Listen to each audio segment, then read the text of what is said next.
12 नवंबर 1996 शाम का वक्त। दिल्ली का आसमान बिल्कुल आम दिनों जैसा था। एयरपोर्ट पर अनाउंसमेंट्स चल रही थीं, रनवे पर एयरक्राफ्ट लाइंड अप थे और जो लोग प्लेन के अंदर बैठे थे वो सिर्फ इतना सोच रहे थे, बस कुछ घंटों में घर पहुंच जाएंगे। किसी को नहीं पता था कि आज का दिन सिविल एविएशन के इतिहास में हमेशा के लिए लिखा जाने वाला है। ये कहानी है चरखी दादरी के ऊपर हुए एक ऐसे हादसे की जहां आसमान ने एक गलती बिल्कुल माफ नहीं की। उस शाम हवा में दो कमर्शियल पैसेंजर एयरक्राफ्ट थे।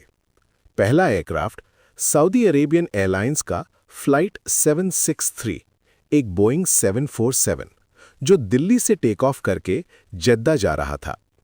दूसरा एयरक्राफ्ट कजाकिस्तान एयरलाइंस का फ्लाइट 1907, एक इल्यूशन IL-76, जो कजाकिस्तान से उड़ान भरकर दिल्ली लैंड करने वाला था। दोनों एयरक्राफ्ट अलग डायरेक्शन में, अलग पर्पस से, पर एक ही हवाई रास्ते में। आज का एयर स्पेस एडवांस्ड रेडार और ऑटोमेशन से भरा होता है, लेकिन 1996 में दिल्ली का एयर स्पेस काफी रिस्ट्रिक्टेड था। सिविल एयरक्राफ्ट के लिए सिर्फ कुछ ही कॉरिडोर्स थे, क्योंकि ज्यादा हिस्सा मिलिट्री के कंट्रोल में था। इस वजह से अराइविंग एयरक्राफ्ट और departing aircraft same route share कर रहे थे, सिर्फ ऑल्टीट्यूड के फर्क पर। इस सिस्टम का पूरा भरोसा था सिर्फ एक चीज पर, कि pilot assigned altitude strictly follow करें। शाम करीब 6:30 बजे सऊदी एयरलाइंस का बोइंग 747 दिल्ली से टेक ऑफ करता है। ATC इंस्ट्रक्शन देता है, क्लाइंब एंड मेंटेन 14,000 फीट। कुछ ही देर बाद कजाकिस्तान एयरलाइंस के IL-76 को कहा जाता है, descend and maintain 15,000 feet. Paper पर सब सेफ लग रहा था, वर्टिकल सेपरेशन 1,000 फीट। पर एविएशन में सिर्फ पेपर पर सेफ होना कभी काफी नहीं होता। इन्वेस्टिगेशन के बाद जो सच सामने आया वो ये था कि कजाकिस्तान एयरलाइंस का एयरक्राफ्ट अपनी असाइंड ऑल्टीट्यूड से नीचे आ गया था। उनके कॉकपिट में इंग्लिश प्राइमरी लैंग्वेज नहीं थी। ATC की बात पहले रेडियो ऑपरेटर समझता, फिर कॉकपिट में मौजूद पायलट को बताता।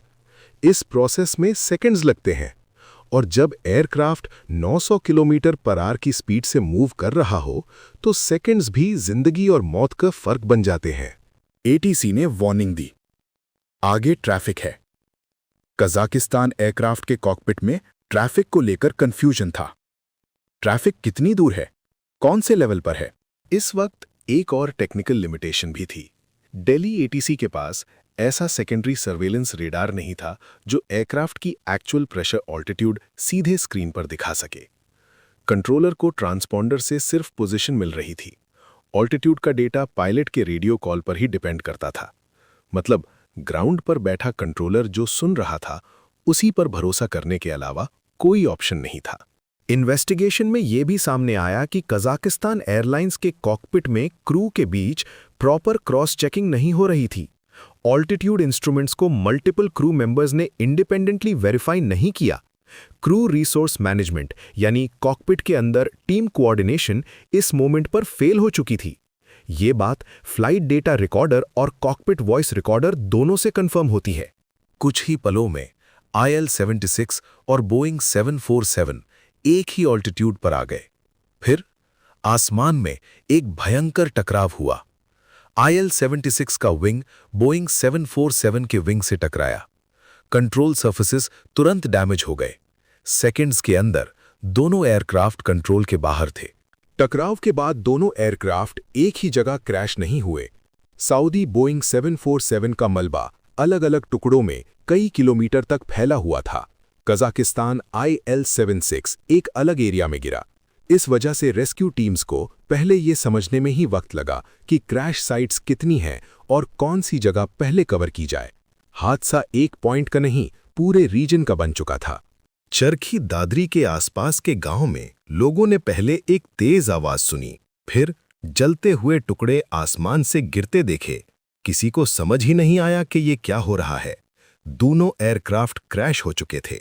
349 लोग, कोई सर्वाइवर नहीं। टकराव के तुरंत बाद उस एयरस्पेस में मौजूद एक अन्य एयरक्राफ्ट के पायलट ने रेडियो पर रिपोर्ट किया कि उन्होंने आसमान में एक तेज चमक देखी। उस रिपोर्ट में बताया गया कि चमक के बाद 2 अलग-अलग आग के गोले नीचे की तरफ गिरते हुए नजर आए। ये रिपोर्ट ग्राउंड पर बैठे एटीसी के लिए पहला बाहरी कंफर्मेशन था कि हवा में कोई बहुत बड़ा हादसा हो चुका है। हादसे के तुरंत बाद दिल्ली के उस पूरे एयर स्पेस में सभी एयरक्राफ्ट मूवमेंट्स को टेम्परेरी रूप से रोक दिया गया। जो प्लेन्स हवा में थे उन्हें नए इंस्ट्रक्शंस मिले, जो लैंड करने वाले थे उन्हें होल्ड या डाइवर्ट किया गया। ये एक स्टैंडर्ड इमरजेंसी रिस्पॉन्स था ताकि किसी और एयरक्राफ्ट को इसी डेंजर जोन में एंटर ना करना पड़े। हादसा शाम के बाद हुआ था। अंधेरा बढ़ रहा था। उस वक्त रेस्क्यू टीम्स के पास मॉडर्न नाइट विजन इक्विपमेंट या जीपीएस बेस्ड सर्च टूल्स नहीं थे।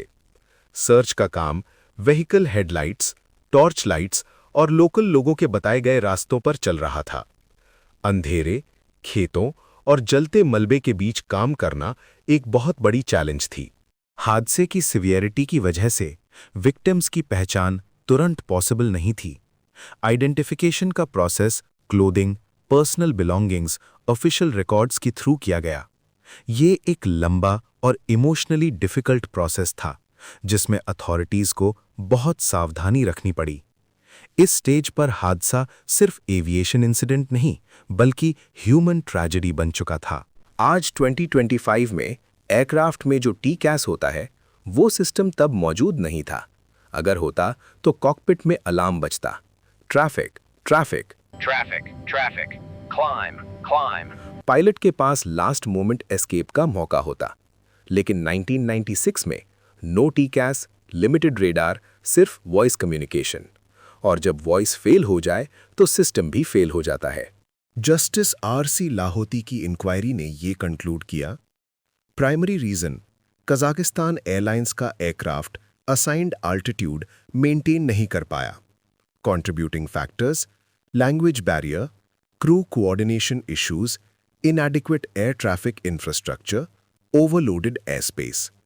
ये एक पायलट की गलती की कहानी नहीं थी, ये सिस्टम फेलियर की कहानी थी। इस हादसे के बाद एविएशन दुनिया बदल गई। इंडिया ने टीसीएस मैंडेटरी किया, रेडार सिस्टम्स अपग्रेड किए, इंग्लिश प्रोफिशिएंसी रूल्स स्ट्रिक्ट बनाए। आज हर सेफ लैंडिंग के पीछे ये हादसा एक साइलेंट रिमाइंडर है कि सेफ्टी रूल्स खून से लिखे जाते हैं। अगर आपको लगता है कि ऐसे रियल इंसिडेंट्स को सच के साथ समझा जाना जरूरी है तो इस डॉक्यूमेंट्री को शेयर कीजिए ताकि ज्यादा लोग जान सकें कि सेफ्टी रूल्स क्यों एग्जिस्ट करते हैं। अगर आप ऐसे ही रियल फैक्ट बेस्ड एविएशन और हिस्ट्री स्टोरीज देखना चाहते हैं तो चैनल को सब्सक्राइब करें, क्योंकि यादें तभी जिंदा रहती हैं जब उनसे कुछ सीखा जाए।